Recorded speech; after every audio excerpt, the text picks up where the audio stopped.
Hi, my name's Nathan Matten, and welcome to Resync, a show where we talk about purpose, our individual search for meaning, and systemic change and how it happens. Before I get into this, I want you to know that I'd love feedback on each episode. If you listen to this and hate it, tell me. If you love it, tell me, or anything in between. You can email me at resyncpod@gmail.com to give me the feedback. Okay, onwards. So today's show is about where goals come from and how to live in a way that prioritizes joy in the present rather than external success alone. This is a really important topic because when you just prioritize external success, you often burn out or go after the wrong things, as you'll hear in today's story. So up until a few years ago, Khe He was an incredible goal achiever. He took cold showers as a kid, created intensive achievement programs, and throughout his career basically did whatever it took to get things done. Sounds great, right?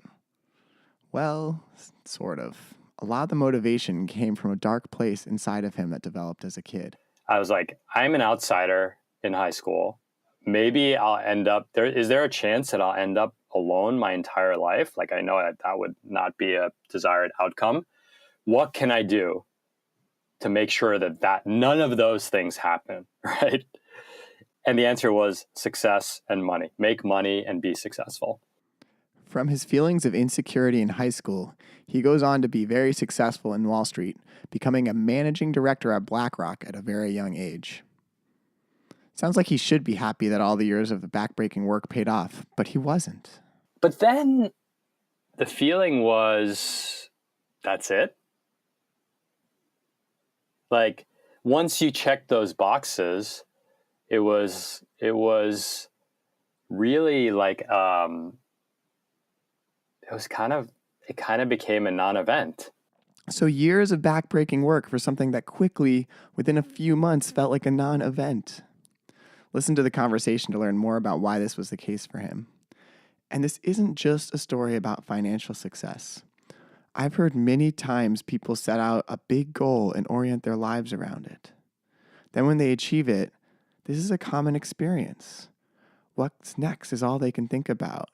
This goal that they thought would bring them happiness just feels like another thing. Which is why Khe's story is so powerful. From that moment, he shifted his career and is currently learning to be a good father, husband, and content creator.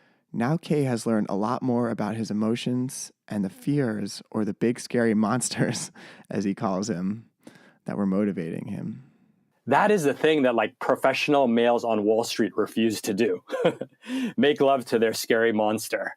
And I think that there's so much joy that comes out of that. And by the way, like, forget joy. If like joy is not what you're into, like achievement is what you're into, like, I think that by doing that being, dancing with the monster, you actually get tremendous clarity on your own life. The number of people who are like, the things that you write about, they tell me the things that you write about, Kate, I would never even tell my spouse. And you write them for the internet. So as you can tell, a few things changed in Khe. How did he decide to change these goals? What changed? Listen to the conversation for several great lessons on how to enjoy life and what role goals can play in it. So one last note before we get into the conversation is let me just fill in a little bit more about what Khe's up to now so you have a sense of his full bio. He is a contributing editor at Quartz at Work, an edition focused on being a better manager, building your career, and navigating the modern workplace. Khe is also the creator of Rad Reads, a guide to help professionals re-examine their relationship to money, ambition, and themselves. So without further ado, let's go into the conversation. How's it going? It's going well. Thanks for having me. Yeah, thanks for coming on the show. I'm super excited to talk to you, actually. Me too. So I just wanted to ask you, what do you love about numbers? You're a numbers guy, and so I'm curious, why? What do you love about them? I like numbers because they're binary, and there's extreme clarity on if something's right or wrong.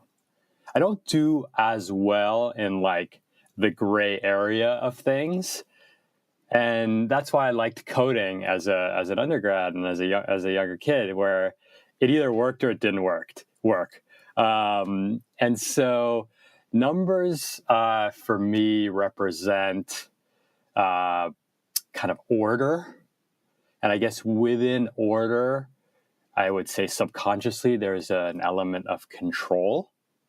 And I think that there's, you're making me reflect on this. I think there's an intellectual ease to numbers where, again, the binary outcomes make it very clear. And for someone, and trafficking in the middle of nuance and ambiguity and dualities where two things can be true, is something that I find, I guess, inherently less comfortable.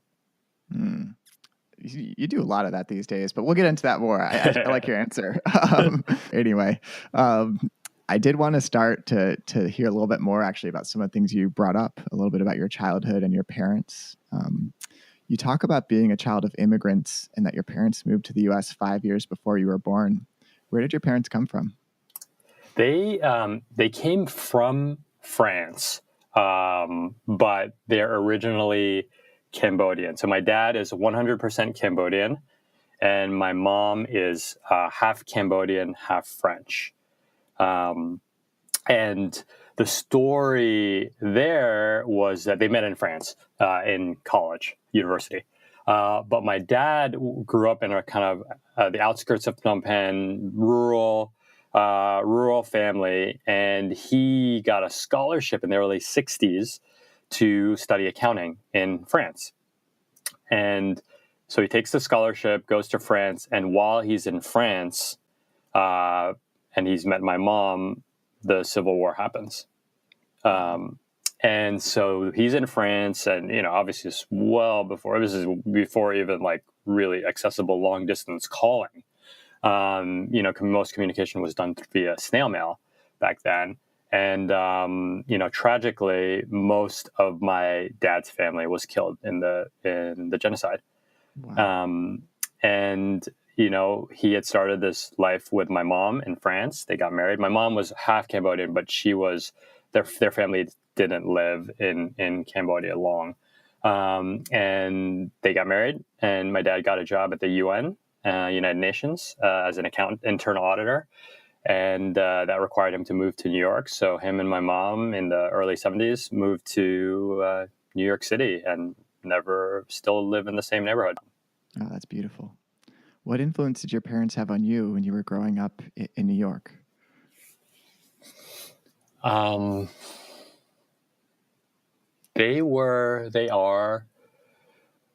some of the most caring, selfless, and dedicated people I've ever met. And they basically created this new life in New York with, no family in New York. They barely spoke English. And just a commitment, they didn't have kids at the time, but just a commitment to my sister and I and our well-being as kids, the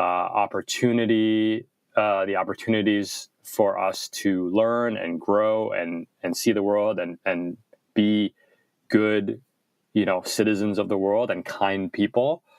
They really, they tabled a lot of their own kind of pleasure and own self-actualization in ensuring that we would have every possible opportunity in our lives. Yeah, I can really relate to that story. On my father's side, his parents or grandparents came in from the pogroms in Russia and immigrated into the Northern America. And definitely there's a lot of similarities to the scarcity mindset. And that, just made it really tough. And thankfully, my father was a buffer for that for me. He was able to earn and put my happiness and health first mostly. So that was also great. And of course, there were some challenges as well with that. One thing I was really curious about, though, is in a recent podcast you did with Jerry Colonna on May 3rd, 2017, you talk about defenses you built to withstand the stress of your childhood with him a little bit. And I was curious to hear a little bit more about the influence. You kind of talked about the good influence your parents had. And I'm also curious a little bit about if there was anything or where that stress comes from that you mentioned. Mm-hmm. I think that stress is twofold. So, and the two stresses are, there is a mindset that comes from being a child of immigrants. So that's one. And then the other is, it's damn hard being a middle school and teenage kid, full stop. Amen. And so I'll talk about them both. The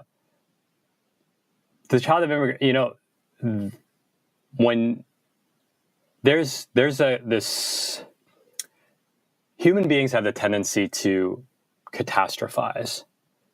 And you could say, evolutionary psychologists would say that if you didn't always assume the worst, our primary objective is to get our genes into the next gene pool. Like, that's what Mother Nature created in us. And so so that's why we feel stress. That's why we feel fear. That's why that's why things like loss aversion exist, right? We're more scared of losses than we are happy of gains. And so a lot of our wiring is around this, like, what's the worst thing that can happen to us? And let's make sure that doesn't happen. When you actually have, and I have never lived that. I live with a lot of those symptoms, but really I have been, and I'm touching lots of wood right now, I've been relatively unscathed when it comes to like big trauma with a capital T, and negative events in my life and suffering in my life. But if you look at my parents, right, they saw their entire family, on my dad's side, taken away. They moved to a country where they don't know the language and don't have any friends. They barely have any money. They're living paycheck to paycheck for a long time to get themselves established. They're cultural outsiders. So there's not that full sense of belonging. And so yeah, they had to build up this mindset. They had to build up just the actual resources to survive in this new life. And there was this fear, and there is this fear, and I feel, empirically, I hear this with many of my friends who grew up, lower middle class, and or had immigrant parents. There's this fear that everything could be taken away from you. Mm-hmm. And in my dad's case, it literally was. And with that fear comes a sense of always assuming the worst. And it impacts the way you take risk. It impacts the way your relationship with money, right? Like, there's like never enough, not because you want to spend it, but because you want to hoard it. And so, and it requires like extreme sacrifice, extreme views on delayed gratification, right? Like, my parents are still delaying gratification, and they're in their late 60s. It's like, at some point you delay. What are you delaying for? Especially my sister and I are financially stable. So like what are you delaying for? Well, and I guess my question is, how did that affect you? Was that like transferred to you? I mean, totally. Yeah. Yeah. Could you share a little bit about that? How did it affect me? It made me very afraid, afraid that bad things would happen. And that could mean like you would run out of money, so don't spend it. That could mean that, some extreme scenario, like you get hit by a car and you can't work, or you can't, do the things that you enjoy. When you're always living your life around worst case scenarios, it's not a rich life. So one thing I was really curious about is, from that period, you go on, you learn to achieve goals, or at least tangible goals, very, very well. You're very successful. You work in Wall Street. Your career's soaring. And I'm really interested to hear about what it felt like when you first got your first large bonus or your first big promotion, and what was missing, because I think you described that a bit in some of the stories you've told. So yeah, as a result of some of these insecurities that I felt as a kid, which, by the way, we didn't talk about, just like it's hard to be a teenage boy, especially when you're really skinny and scared of being mugged. But the two-liner on that was, I was like, I'm an outsider in high school. Girls don't like me. Girls don't find me attractive. Maybe I'll end up there. Is there a chance that I'll end up alone my entire life? Like, I know that would not be a desired outcome. Right. What can I do to make sure that none of those things happen? Right. And the answer was success and money. Make money and be successful. And so the feeling when I got my first big bonus was like, holy crap, this is insane. It's insane because my parents don't talk about money, but I was pretty sure that it was more than they had ever made in a year, in like one check. Wow. And I was like, wow.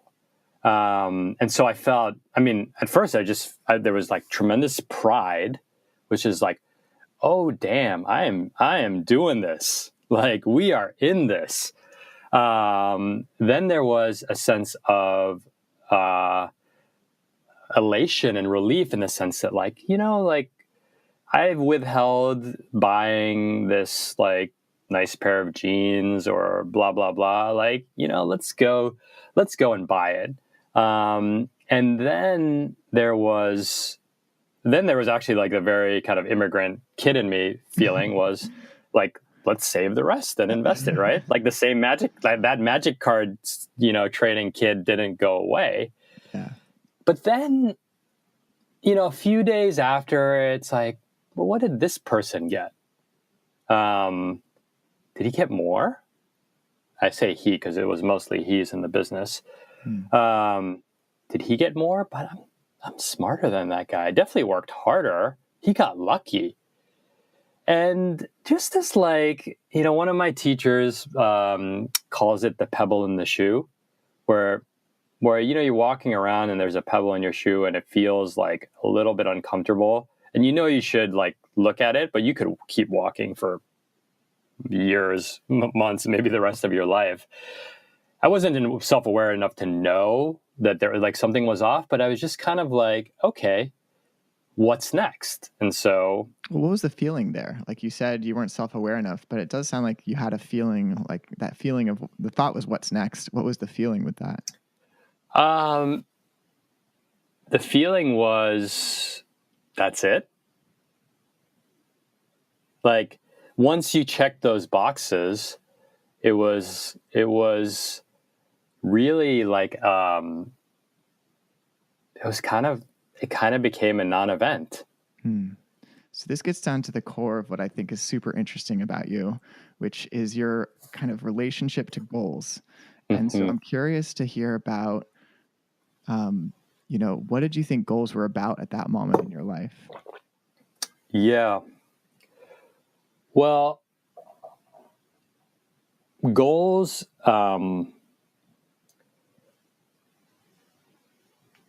have always been two things for me. A sense of like achieving a goal provides some kind of security over an insecurity. So like financial or health or, love or like things like that. Like some core human need that I was afraid of not satisfying. Kind of those, to some extent, the goals were in service of those ultimate needs, right? Financial security, belonging, and love, especially in like my 20s. But then in reality, like goals, and so that was like probably like the second level of Maslow's hierarchy. Mhm. And the third level of Maslow's hierarchy, like the self-actualization part, the goals were a sense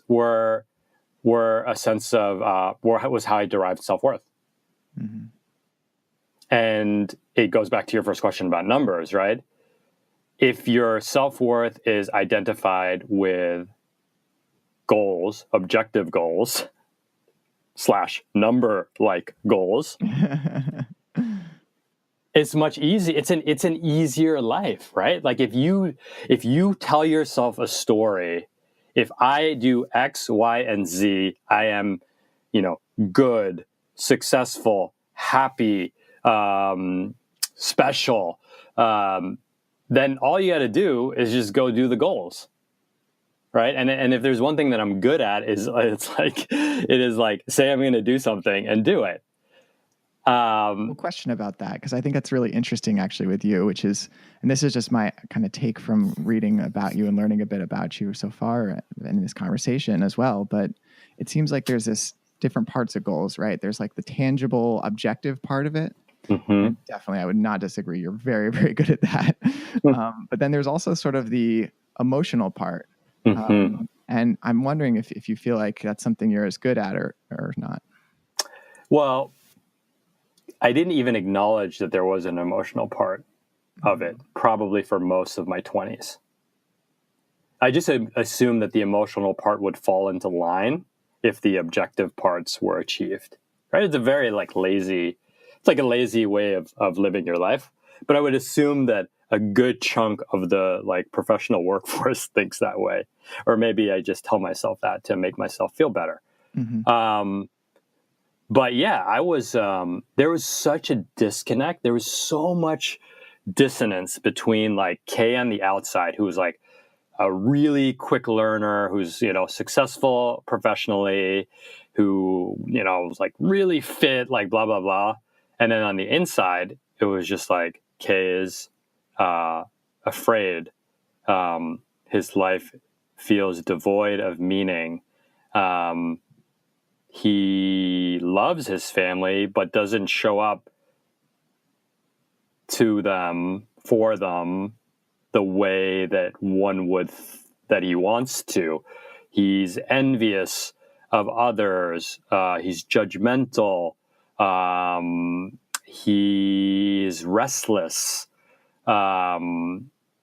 Those, it goes back to your bonus question. I thought that those feelings would just come into line once the kind of external goals were hit. And when I realized that they didn't, I was like, oh crap.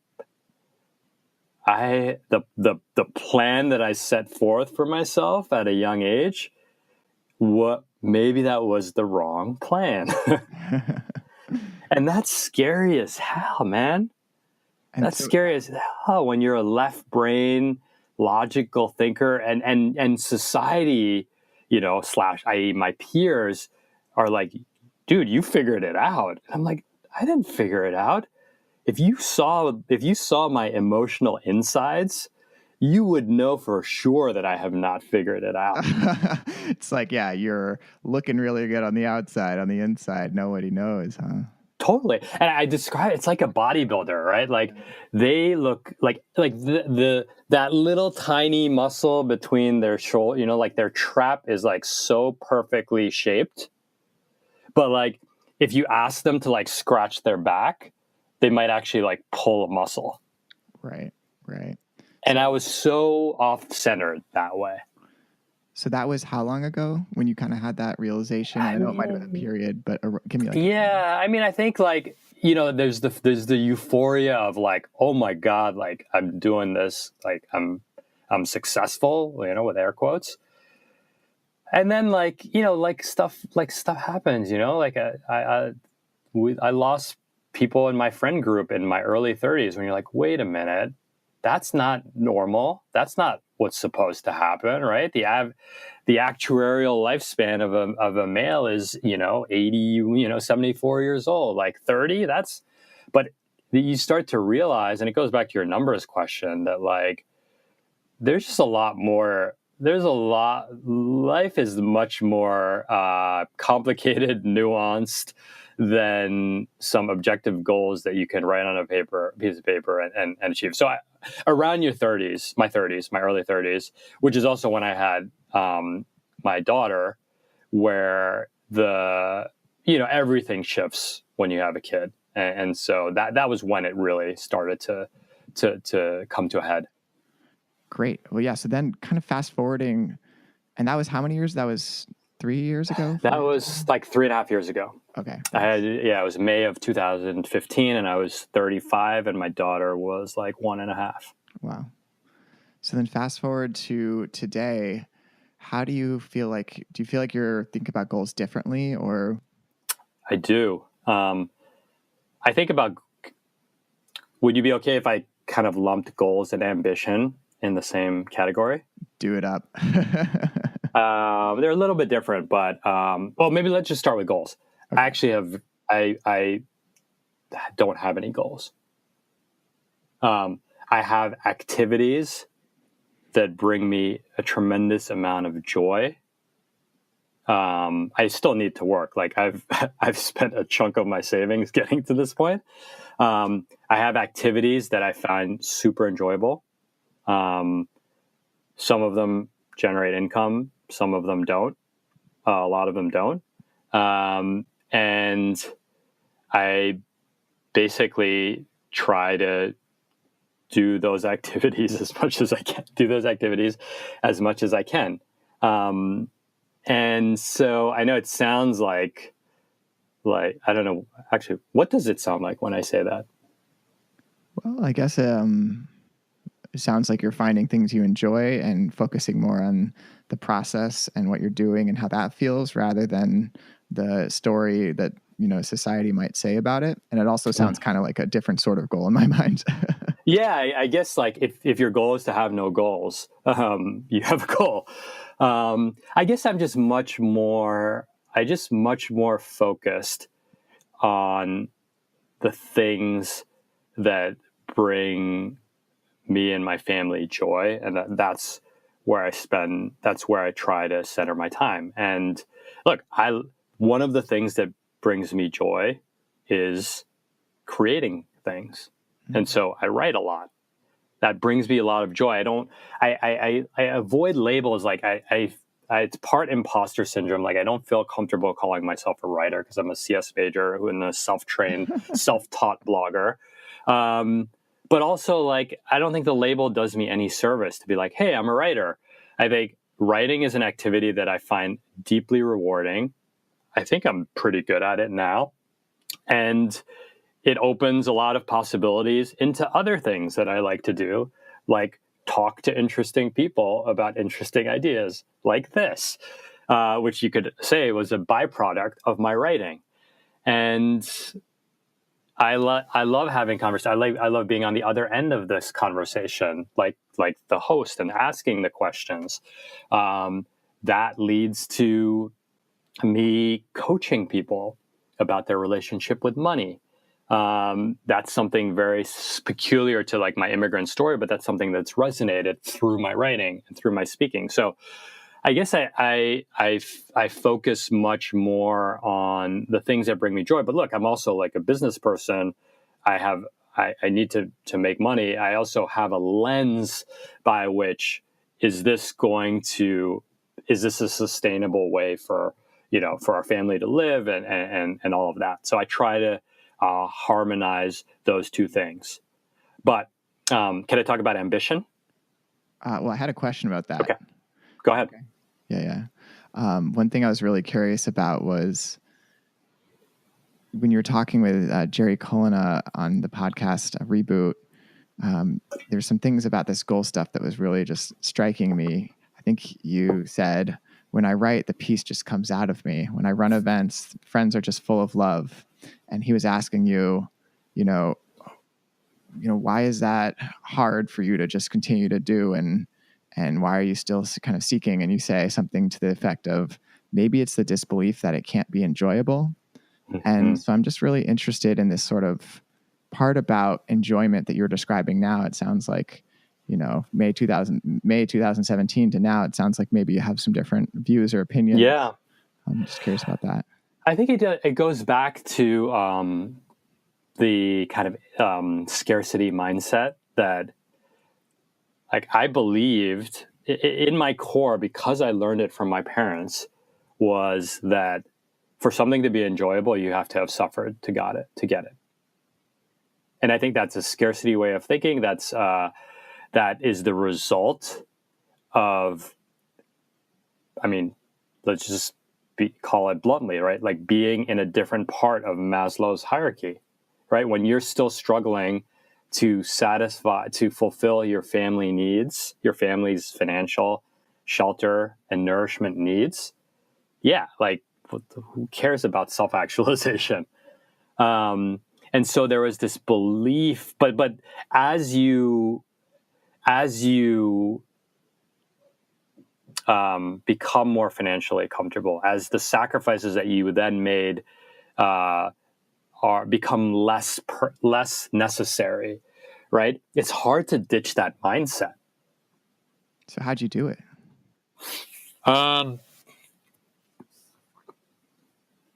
I'm still struggling with it. So how does one ditch a scarcity mindset?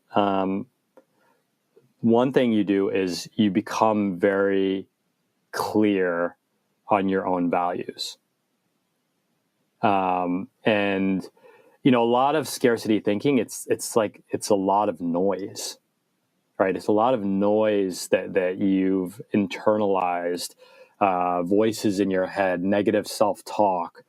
And I think a lot of it comes from just like some of your greatest fears, right? So I think the way that I have kind of come to grips with my own scarcity thinking is just talking about it with people like Jerry and other coaches. I mean, Jerry is not my coach. I wish he was. For like 4 straight years. And I can give you like a roundup of some of the themes that come up from my coaching, right? Like, could you give me like one story or example or something where something from the coaching really shifted how you changed something over the next year or month or day or something? My wife and I always fight about Economy Plus. Okay. You're talking about and it turns into these like big blowout fights. Yeah. I'm very against it, or I was. And that's scarcity thinking. Like, I'm sure that you could, just by reading my career trajectory, picking a fight over Economy Plus is probably not an economically motivated decision. Right. So one of my coaches was like, well, why are you against Economy Plus? And it's like I told you before, if you have to suffer for something to be worth it, you have to suffer. So I suffer on the flight, and then I get to the place that I want to get to, and then I'm rewarded. And then she's like, okay, but you can afford it. I was like, yes, but then the story starts shifting. Well, actually, it's because my preferences on money are better spent on things that bring me joy, like food, and actually being in the middle seat doesn't really bother me. And then it goes a step further. Well, what would happen if you spent Economy Plus? Well, we could actually then, our spending could get out of control, and then I might have to re-enter the workforce, and that would be the worst thing ever. And then, by the way, somehow we'll end up broke. Like, oh yeah, Economy Plus to like homeless. I see it. Yeah, but I mean, you tell that story. I pull people on that story all the time. It splits 50% down the middle. Mm-hmm. Like people, and that's the thing, people like my parents, like the difference between Economy Plus and non-Economy Plus was us going to college, right? Over like 20 years. Right. That's true. For me, it's not, thankfully, but I still live with that mindset. Right. It sounds like it's shifting for you. So it is shifting. Yeah. So these conversations and the coaching have helped. Was there anything powerful that somebody said to you that you then were able to shift that more so than in other moments? I'm just curious if there's anything people listening can learn from this.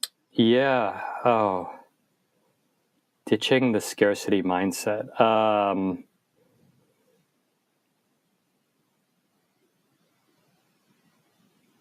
I think that one of my coaches said, that there's always this fear, like, if I do this long enough and don't generate enough income to it, I'm going to have to go back. Right. And that's like, in my mind, going back is this like big scary monster. Mm-hmm. Because it just, like, all of what the coaching does is it takes these big scary monsters and breaks it down into their component parts. And each component part is something that you can address individually. Right. So the economy plus is just like, we're going to go broke. The like delayed gratification is a good thing. Like it's like all these little pieces, and then you can look at them in individual pieces. So like, what does it mean? Like you'll have to go back. Like for some reason, it means that like I'll be back in like the fluorescent lighting on Midtown Manhattan, wearing some like crappy Brooks Brothers clothing that makes me feel dead inside, and my boss will be yelling at me. Like that's what like going back looks like. But like going back, it's so flawed because I actually have a part-time job and I love it. I'm a part-time employee of courts. Right. I love my boss. I don't have to be in New York City. I wear whatever I want and show my tattoos. Like it doesn't effing matter. And so, but the story is like, if you don't do this right, this being like Khe as Rad reads Khe as entrepreneur Khe, you're going back to BlackRock. You're punished. There's like a fear failure in there, and there's a suffering as well too, right? Totally. There's a suffering. There's you don't like succeed in this new endeavor. You have to go back to suffering. You can't stay not suffering. Totally. There's a self-worth, right? If your self-worth is tied to achievement, and you didn't achieve, as the creator of Rad Reads, then guess what? Your self-worth takes a hit. And so I don't think that there's a specific moment, but everything, economy plus, the boogeyman of going back to your job, death. It's like 15 fears collapsed into like one giant mashup. And the lowest common denominator of the mashup, like the scariest thing, usually it's like you're going to die, is the one that has the loudest voice in your head. Mm-hmm. And so the natural tendency, the one that I had, was to run from those mashups or just accept the answer from the lowest common denominator, which, like, as you know, is like, you're going to die. But as you pull, like, as you like almost like make love to it, I know that sounds like so like grotesque and weird, but instead it's like, these are just, this scary monster mashup is actually just a manifestation of yourself. And so like, I mean, don't make love to yourself, or maybe you do, but like love yourself, right? Embrace yourself. And as you really kind of pull at each little strand of that scary mashup, you're like, oh, actually, this isn't that scary. And oh, by the way, this is actually really beautiful. And this is calming. And like, that is like, I mean, I think you could hear my voice that I'm getting all worked up, but that is the thing that like professional males on Wall Street refuse to do. Make love to their scary monster. And I think that there's so much joy that comes out of that. And by the way, like, forget joy. If like joy is not what you're into, like achievement is what you're into, like, I think that by doing that being, dancing with the monster, you actually get tremendous clarity on your own life and on your own, where you hold yourself back. And the stories that you're telling yourself that are just wrong, like economy plus is going to run me into the ground financially. That story is categorically, emphatically wrong. But it still enters my psyche and influences my behavior, causes me to fight with the person I love the most. Well, Well, it's great that you're able to break things down into their component parts and address them more effectively that way and learn about yourself. That's fantastic. I think that is something people can learn about. And it doesn't have to be with coaching, right? It could be coaching is an easy route, you know. Some people get it through religion. Some people get it through journaling. Some people get it just by telling people that are close to them how they actually feel. The number of people who are like, the things that you write about, they tell me the things that you write about, Kate, I would never even tell my spouse. And you write them for the internet. And what I tell that person is like, that by doing that, I come to I feel a sense of peace, and I bridge that gap with my wife. You know, I use the internet almost as like a forcing mechanism to do it.